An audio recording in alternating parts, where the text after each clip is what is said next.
Mendorong terciptanya wirausahawan muda, 304 peserta pelatihan Balai Latihan Kerja Banyuasin mengikuti program pelatihan Kementerian Tenaga Kerja dan Transmigrasi. Mereka pun membutuhkan suntikan permodalan. Kemudian satu lagi, Niza Tri Rezeki. Sebanyak 304 peserta pelatihan Balai Latihan Kerja Kabupaten Banyuasin telah mengikuti program pelatihan Kementerian Tenaga Kerja dan Transmigrasi. Untuk mendorong terciptanya wirausaha muda diperlukan suntikan permodalan. Atas hal tersebut, Bupati Banyuasin telah menggandeng pihak perbankan daerah untuk mempermudah pengajuan kredit usaha rakyat, sehingga peserta yang telah memiliki skill dari 9 keahlian yang disediakan BLK mampu membuka lapangan kerja sendiri.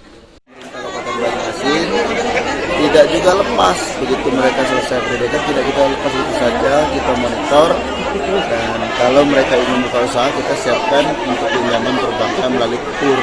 Ini salah satu step dari kita juga dalam rangka untuk mengurangi pengangguran, dan juga yang kedua menurunkan angka kemiskinan dan menumbuhkan perkembangan.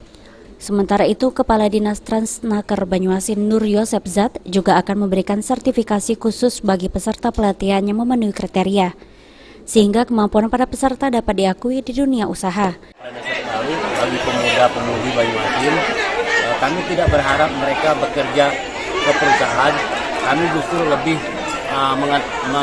mengedepankan entrepreneurship dari mereka. Jadi setelah acara kegiatan ini berakhir, kita juga akan melakukan sertifikasi melalui BNSP, ada sertifikat nasional.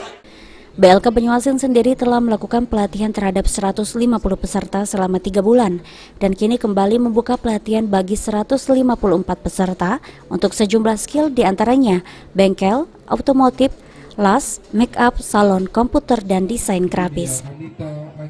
Sulaiman, PAL TV. Kita dan juga Febriansyah yang sudah